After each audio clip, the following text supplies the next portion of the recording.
మము నిలిపావు. యోగ్యుడనే కాను ఆ ప్రేమకు, వెలకట్టలేను ఆ ప్రేమకు. ఆరాధించెదను నా పూర్ణ హృదయముతో, నిన్నే కీర్తింతును నా జీవితమంతా. ఆరాధించెదను నా పూర్ణ హృదయముతో, నిన్నే కీర్తింతును నా జీవితమంతా. మా గొప్ప దేవా మము కరుణించి, అత్యున్నత స్థానంలో మము నిలిపావు.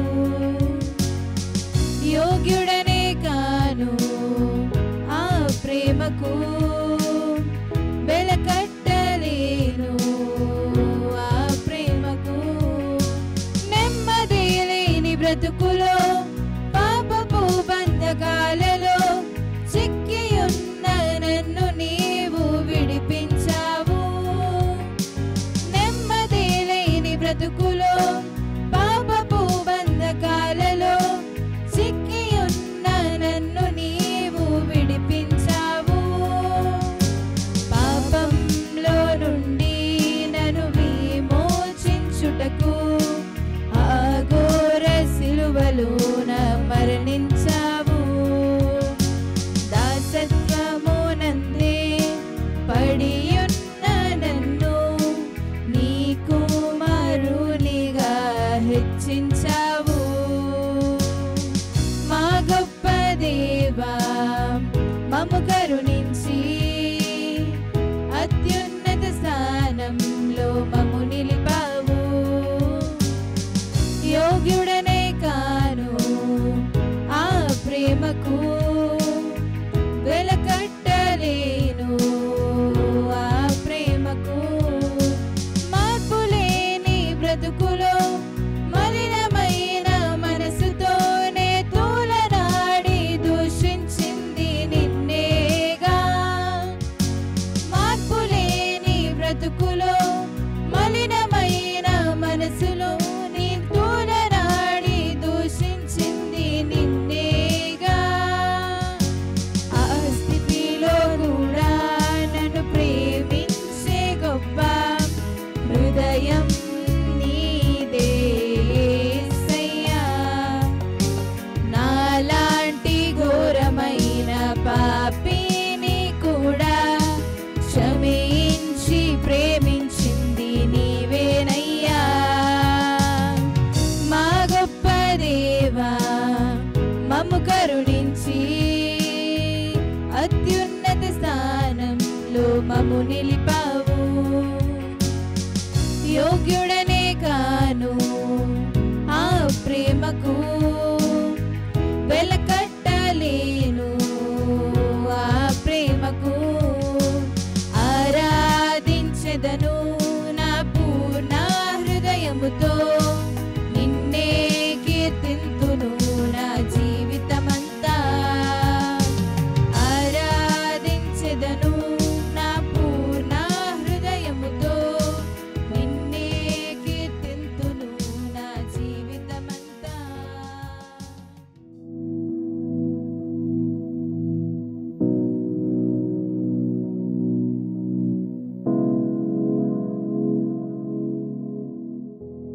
Praise the Lord. దేవునికి స్తోత్రం కలుగును గాక.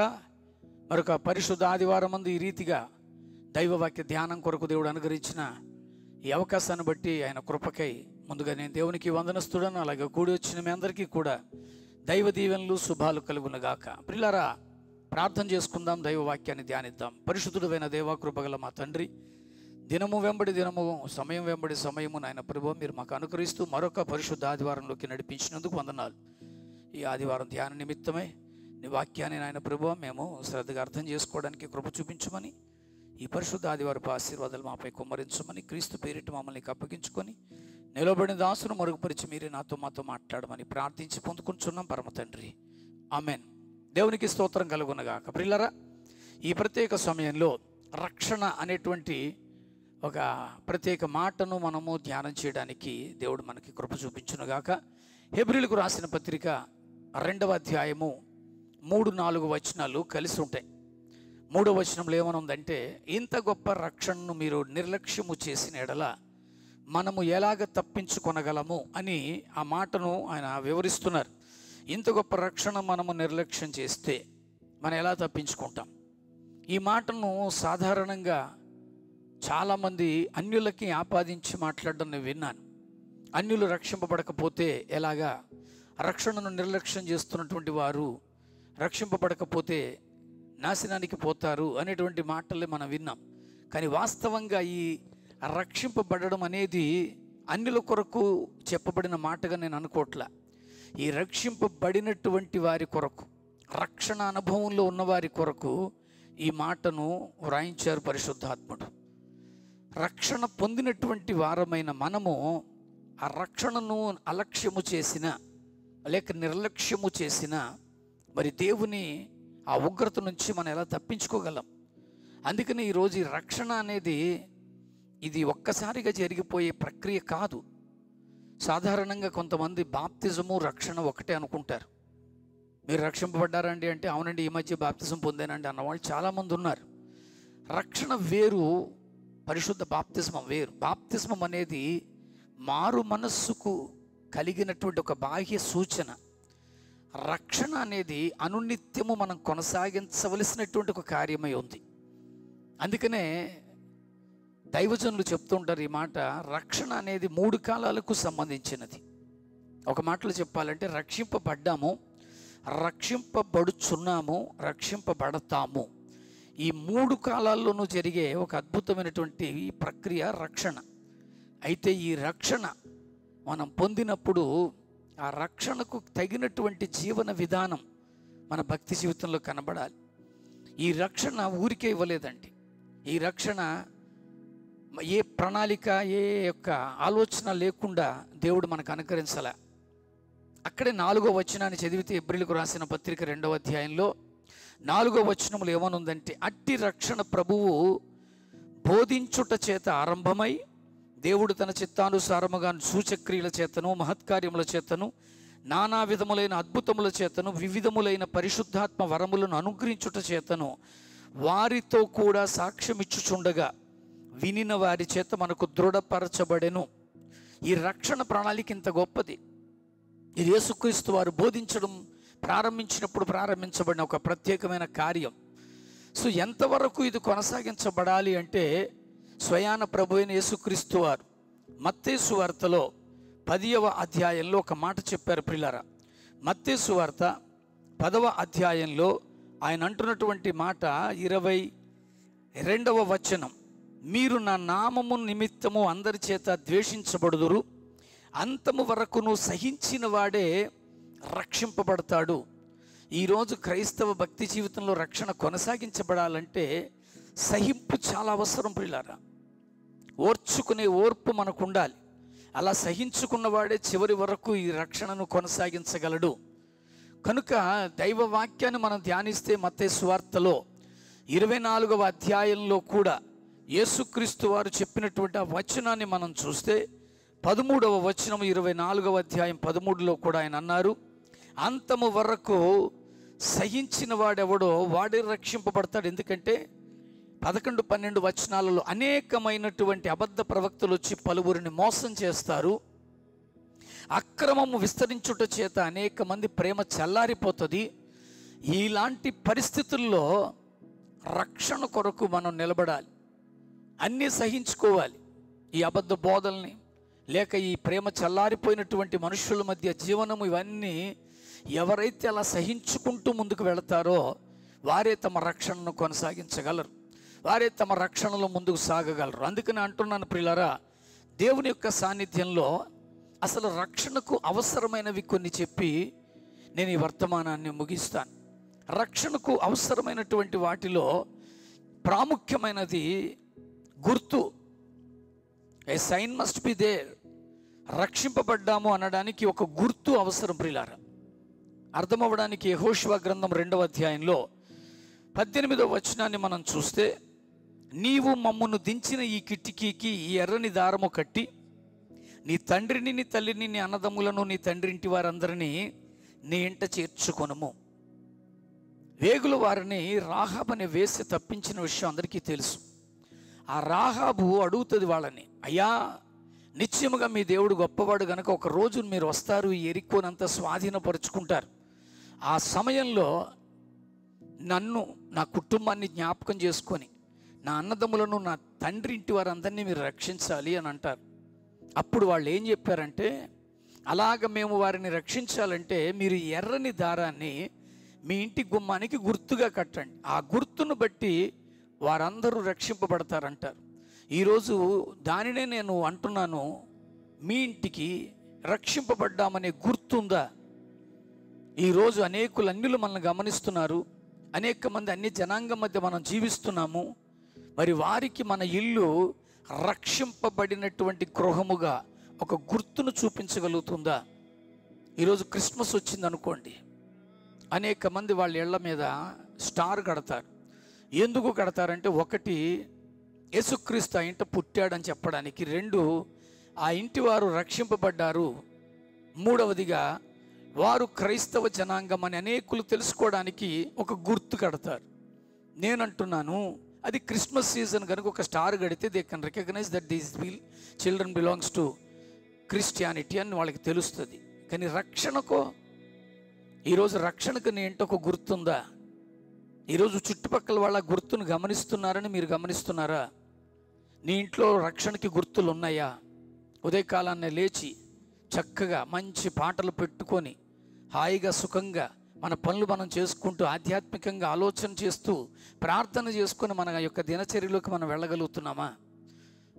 అనేకమైన అనవసరమైనటువంటి వాగ్వివాదాలు, అనేకమైనటువంటి అనవసరమైనటువంటి సినిమాలు, సీరియల్స్, లోక సంబంధమైన పాటలు, గొడవలు, చికాకులు, బూతు మాటలు, ఇవన్నీ మన ఇంట్లో గుర్తులుగా ఉన్నాయా? ఈరోజు రక్షింపబడ్డానికి మొట్టమొదట అవసరమైనది ఏంటంటే గుర్తు. ఆలోచన చేయి, నా ఇల్లు, నా కుటుంబము, నా స్వాస్థ్యము రక్షింపబడిందనడానికి ఒక గుర్తుగా ఉందని చెప్పగలమా? అందుకని మనము రక్షింపబడ్డాము అనడానికి మొట్టమొదటిగా మనకు అవసరమైనది ఒక గుర్తు. రాహాబు తన గుమ్మానికి కట్టినటువంటి ఆ ఎర్రని ఆ తారమే ఒక గుర్తుగా మారి ఆ ఇంటి వారిని రక్షించింది. నేను అంటున్నాను ప్రియులారా, రక్షణకు అవసరమైన వాటిలో మొట్టమొదటిగా గుర్తు, రెండవదిగా సాధనం అవసరం.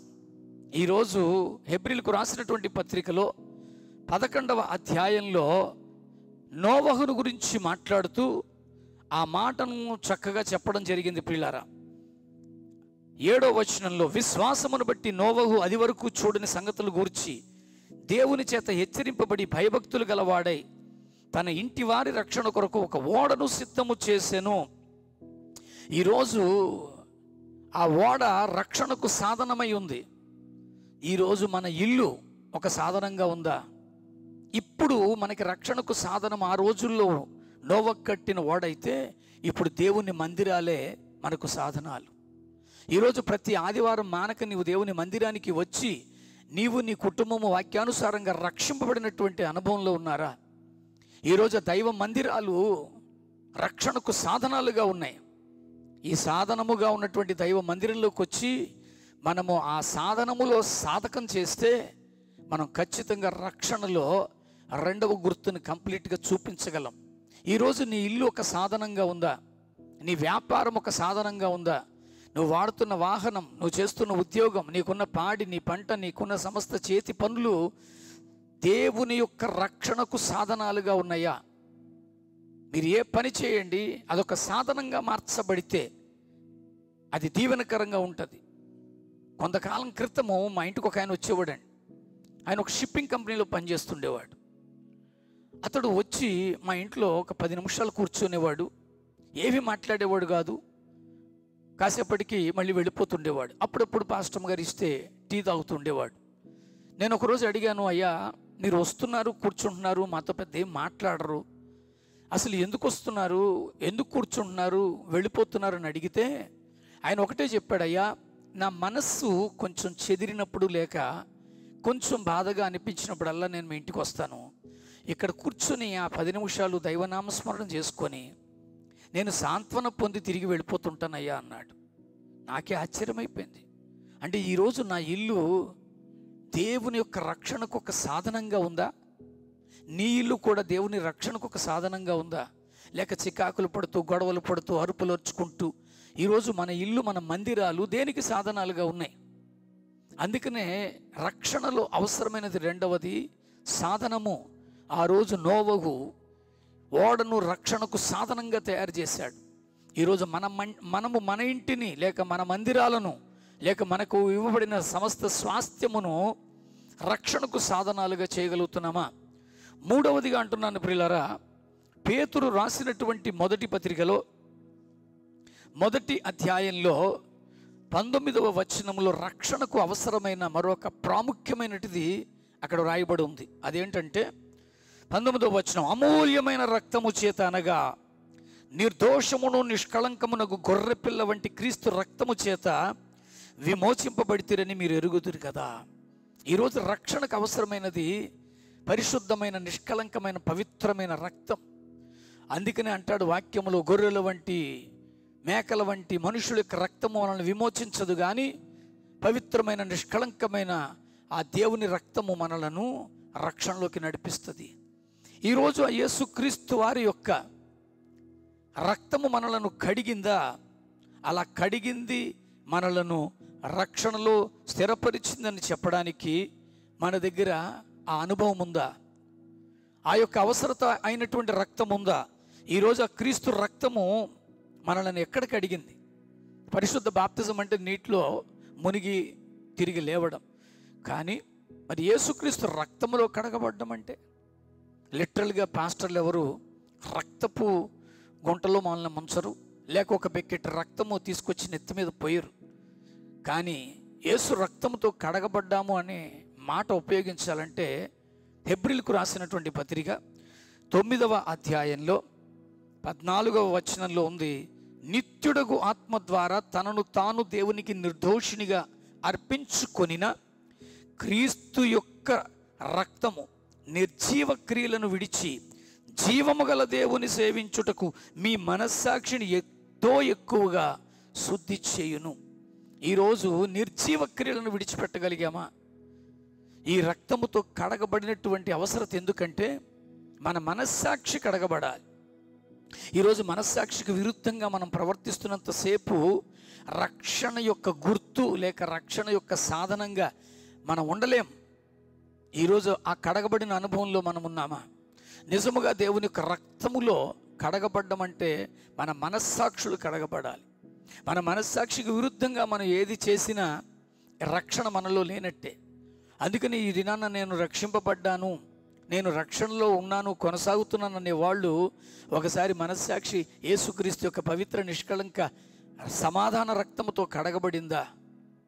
ఇప్పటికి నేను 3 అవసరతలు చెప్పాను. ఒకటి గుర్తు, రెండవదిగా ఒక సాధనం, మూడవదిగా పవిత్ర నిష్కళంకమైన రక్తం, నాలుగవదిగా కొరింథీయులకు రాసినటువంటి 2వ పత్రిక 7వ అధ్యాయము 10వ వచనం.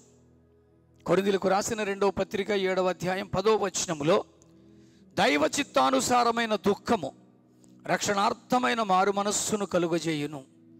ఈరోజు రక్షణలో మరో ప్రాముఖ్యమైన విషయం ఏమిటంటే దుఃఖము. ఈరోజు దుఃఖము అనేది మనలో ఉందా? కన్నీళ్ళు ఉంటాయి, ఏడుపులు ఉంటాయి, కానీ దుఃఖము ఈరోజు నిజంగా రక్షింపబడిన వారికి దుఃఖం ఉంటుందండి. యేసుక్రీస్తు వారు దుఃఖాక్రాంతుడై అని ఉంటుంది మాట. ఎందుకంటే రక్షణలో ఒక భాగం, రక్షణకు అవసరం ఈ దుఃఖం.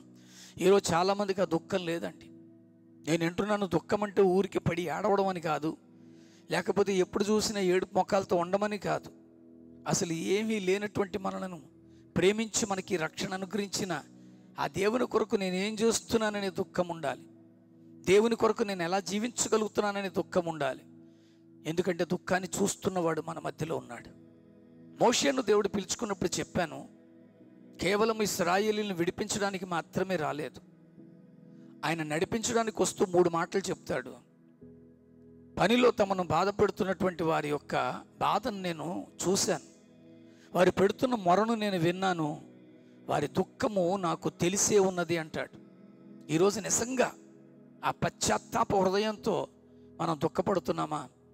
నేను అంటున్నాను, అలాంటి దుఃఖము రక్షణార్థంగా మార్చబడుతుంది. నిజంగా ఈ దినాన్ని ఒక అద్భుతమైనటువంటి మాట నేను చెప్పదలుచుకున్నాను. అపోస్తుల కార్యంలో 16వ అధ్యాయంలో పౌలు శీల గారిని భయంకరంగా రక్తసిక్తంగా కొట్టేశారు. అలా కొట్టేసిన స్థితిలో జైలు అధికారికి ఒక ఆజ్ఞ వచ్చింది, వాళ్ళిద్దరిని తీసుకెళ్లి జైల్లో పాడేవని. అతడు అట్టి ఆజ్ఞను పొంది వారిని చెరసాల్లో త్రోసి వారి కాళ్లకు బొండ వేసి బిగించిన. అయితే మధ్యరాత్రి వేళ పౌలును శీలయు దేవునికి కీర్తనలు పాడుచున్నారు, ప్రార్థనలు చేస్తున్నారు, ఖైదీలు వింటున్నారని 16వ అధ్యాయం 24వ వచనం నుంచి మనం చదువుతాం. ఆ సమయంలో వారు పడుతున్న దుఃఖం శారీరకంగా ఒక రకమైన దుఃఖం అయితే, మానసికంగా నిన్ను ప్రకటిస్తుండగా మాకు వస్తున్న ఈ అభ్యంతరాలు అవాంతరాలకి మేము పొందుతున్న ఈ శ్రమ నీకు మహిమార్థంగా ఉండాలనే దుఃఖం వారిలో ఉందండి. అలాంటి అద్భుతమైన దుఃఖాన్ని దేవుడు చూశాడు. అందుకే అక్కడ వాక్యం ఉంటుంది, అయితే మధ్యరాత్రి వేళ ఉన్నట్టుండి ఒక అద్భుతం జరిగింది. అకస్మాత్తుగా మహాభూకంపము కలిగెను, చెరసాల పునాదులు అదిరెను, అందరి బంధకములు ఊడిపోయాను. ఈరోజు అలా ఊడిపోయినప్పుడు ఈ విషయం తెలిసిందండి. ఎవరికి? జైలు అధికారికి. అక్కడ వచనాలు నేను చదువుతున్నాను. అపోస్తుల కార్యం 16వ అధ్యాయంలో 28 నుంచి 27 నుంచి. అంతలో చెరసాల నాయకుడు మేలుకొని చెరసాల తలుపులన్నీ తెరిచి ఉండుట చూసి ఖైదీలు పారిపోయారు అనుకొని కత్తి దూసి తన్ను తాను చంపుకొనబోయాను. అప్పుడు పౌలు, నీవు ఏ హాని చేసుకొనవద్దు, మేమందరం ఇక్కడే ఉన్నామని బిగ్గరగా చెప్పాను.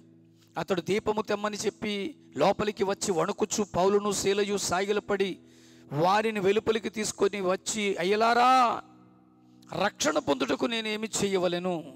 నాకు ఇది చదువుతున్నప్పుడల్లా ఆశ్చర్యమండి. పౌలు శీలను బయటికి తీసుకొచ్చి ఆ చెరసాల నాయకుడు, భూకంపం ఎలా వచ్చింది, గోళ్ళన్నీ ఎలా పగిలిపోయినాయి, ఈ గుమ్మాలన్నీ ఎలా తెరవబడ్డాయి, మీ బంధకాలన్నీ ఎవడ ఓడగొట్టేశాడు, ఇవన్నీ అడగలా.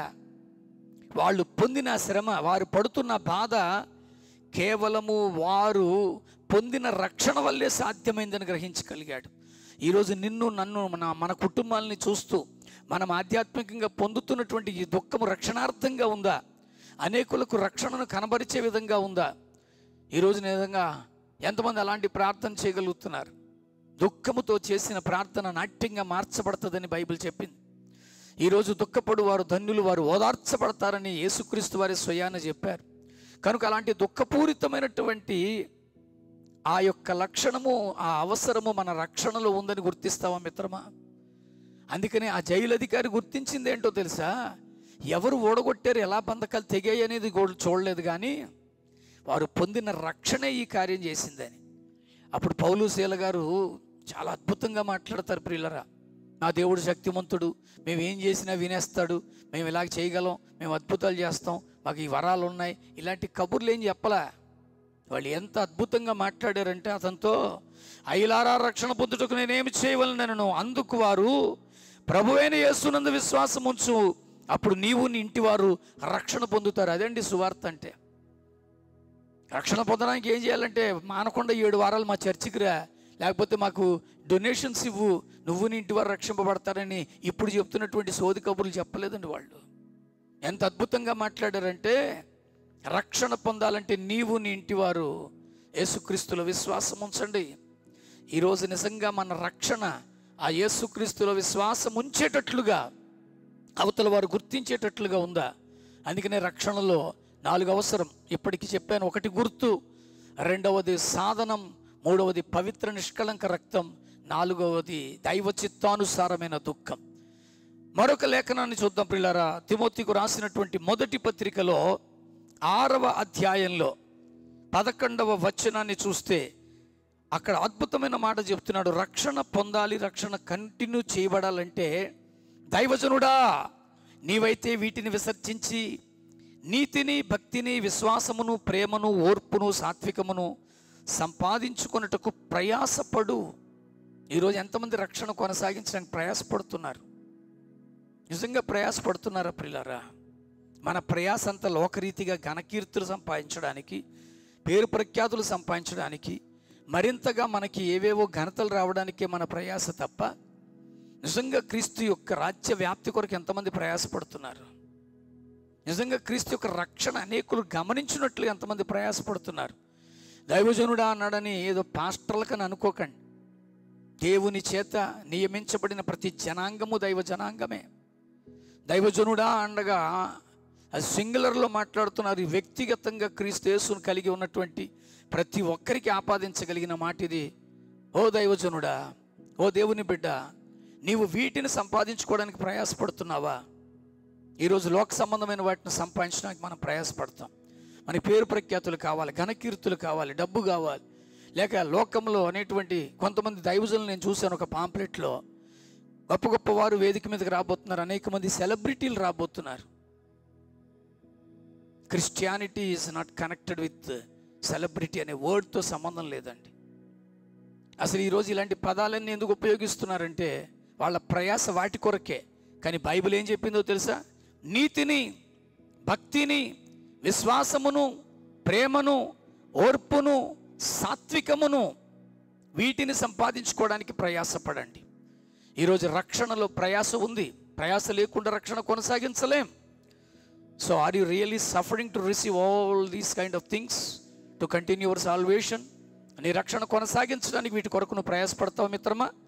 అందుకని మరొకసారి చెప్తున్నాను, రక్షణకు ప్రయాస అవసరం. తిమోతికు రాసినటువంటి 2వ పత్రికలో 3వ అధ్యాయము 15వ వచనంలో ఇలాగుందండి. ఏమంటున్నాడంటే, అతని యొక్క ఆలోచనలు ఎరిగినటువంటి వానిగా తిమోతికు రాస్తున్నాడు. 3వ అధ్యాయము 15వ వచనంలో, నైనా క్రీస్తు యేసునందు ఉంచవలసిన విశ్వాసము ద్వారా రక్షణార్థమైనటువంటి జ్ఞానము నీకు కలిగించుటకు శక్తి కలిగినటువంటి ఈ యొక్క పరిశుద్ధ లేఖనములను బాల్యము నుండి నీవు ఎరుగుదువు. తిమోతి ఏంటో తెలుసు కనుక తిమోతితో మాట్లాడుతూ ఈ మాట అంటున్నాడు. అయితే ఇవన్నీ నువ్వు నేర్చుకున్నావు, నేర్చుకుని రూఢి అని తెలుసుకున్నావు. అయితే ఎవరి వల్ల నేర్చుకున్నావో ఆ సంగతి తెలుసుకొని వాటిలో నిలకడగా ఉండు. ఎవరి వల్ల నేర్చుకున్నావు అంటే పాస్టర్ గారి వల్ల కాదండి, లేకపోతే మరొక ఏదో ఆన్లైన్లో మాట్లాడుతున్నటువంటి స్పీకర్ల వల్ల కాదు. నిత్యముగా దేవుని పాదాల దగ్గర పడి నేర్చుకున్నావు. దేవుని పాదాల దగ్గర పడి నేర్చుకున్నావు. ఆ దేవుని వలన నేర్చుకున్న దాంట్లో నువ్వు నిలకడగా ఉండు. ఈరోజు రక్షణలో మరొక ప్రాముఖ్యమైనటువంటి అవసరత నిలకడ. చాలామందికి ఈరోజు వాక్య జ్ఞానం లేదు కనుక నిలకడ లేదండి. ఎవరు పడితే వాళ్ళు వచ్చి ఏదో ఒక బోధ చేస్తే ఆ బోధకి తల ఊపేసే పరిస్థితుల్లో ఈరోజు క్రైస్తవ్యం ఉంది. ఒకరు బాప్తిజం పొందితే ఆ బాప్తిజం ఖచ్చితం కాదు, కరెక్ట్ కాదు, మేమిచ్చే బాప్తిజమే. ఆ సంఘాలు పరలోకం వెళ్ళవు, మా సంఘాలే వెళతాయి, మా పాస్టర్ గారు చెప్పేదే ఖచ్చితమైన బోధ. ఈరోజు మనకి దైవ వాక్య జ్ఞానము లేకపోవడం వల్ల నిలకడలేని తనం వచ్చి ప్రతిదానికి ఊగిపోయే పరిస్థితి వస్తుంది. నిలకడగా ఉన్నావా మిత్రమా? బైబిల్ చదువు, బైబిల్ చదువు. బైబిలే నీకు బోధిస్తుంది. బైబిల్ బోధించింది ఎవడు బోధించలేడు. ఈరోజు ఎవడైనా బోధిస్తున్నాడంటే అది బైబిల్ బోధించింది కనుకే బోధిస్తున్నాడు. నీతో కూడా దేవుడు మాట్లాడతాడు. నువ్వు కూడా బైబిల్ చదువు. ఈరోజు నేను అంటున్నాను, దేని నిమిత్తమే నువ్వు ఆలోచన చేస్తున్నావు? నిలకడగా ఉన్నావా? సంస్థల కొరకు లేక సిద్ధాంతాల కొరకు ఈరోజు బోధలు ఎక్కువైపోయినాయి. నేను అంటున్నాను, Bible itself a great doctrine. బైబిలే ఒక అద్భుతమైన సిద్ధాంతం. ఇంక ఇందులోంచి మళ్ళీ సిద్ధాంతాలు పుట్టలేదండి. ఇందులోంచి సిద్ధాంతాలను మనం విడదీయక్కర్లేదు. Bible itself a great doctrine. ఈరోజు డాక్ట్రిన్ పేరిట ఎన్ని సంఘాలు పుట్టుకొచ్చాయి, డాక్ట్రిన్ పేరిట ఎన్ని సంస్థలు పుట్టుకొచ్చాయి. ఇవన్నీ బైబిల్లో లేవు. అందుకని అంటున్నాను, నిలకడలేని వారు ఇలాంటి వాటికి ఊగిపోతూ ఉంటారు. నీ రక్షణలో అవసరమైనది ఏంటో తెలుసా? నిలకడ. ఇప్పటికి నేను మీకు 6 చెప్పాను. ఒకటి, దేవుని యొక్క సన్నిధిలో రక్షణకు అవసరమైన వాటిలో మొట్టమొదటిది గుర్తు, 2వది సాధనము, 3వది పరిశుద్ధ నిష్కళంక రక్తము, 4వది దైవ చిత్తానుసారమైన దుఃఖము, 5వది ప్రయాస, 6వది నిలకడ. చివరిదిగా అంటున్నాను, రక్షణలో ఉన్నటువంటి నీవు అన్ని విషయాల్లో జాగ్రత్తగా ఉన్నావా? తిమోతికి రాసినటువంటి 2వ పత్రికలో 2వ అధ్యాయము 15వ వచనములో ఈ మాట అంటున్నాడు. దేవుని ఎదుట యోగ్యునిగాను, సిగ్గుపడనక్కర్లేని పనివానిగాను, సత్యవాక్యమును సరిగా ఉపదేశించువానిగాను నిన్ను నీవే దేవునికి కనబరుచుకున్నట్టుకు జాగ్రత్త పడుము. ఇది కేవలము దైవజనులకు మాత్రమే కాదు, ఏదో సందర్భంలో మీరు కూడా మీ సాక్ష్యాన్ని పంచుతారు. జాగ్రత్తగా ఉంచండి. సాక్ష్యాన్ని పాడు చేసుకోకండి. ఎందుకంటే దైవవాక్యాన్ని సరిగా ఉపదేశించువానిగాను అంటే ఆ వాక్యమే కదండి మనల్ని రక్షించింది, ఆ వాక్యమే కదా మనల్ని మార్చింది.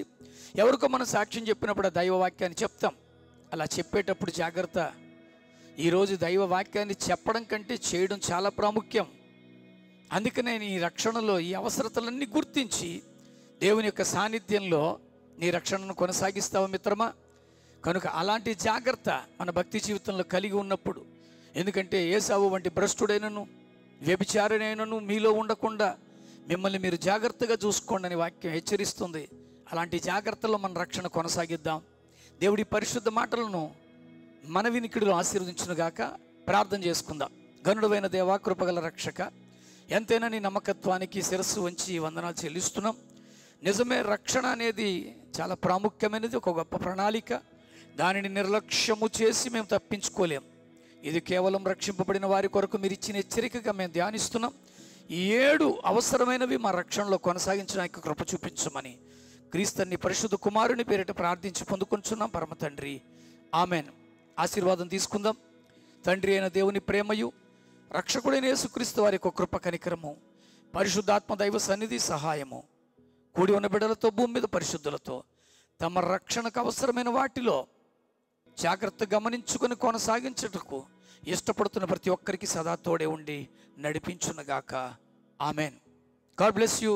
దేవుడు మిమ్మల్ని దీవించునుగాక. ఆరాధించెదను నా పూర్ణ హృదయముతో,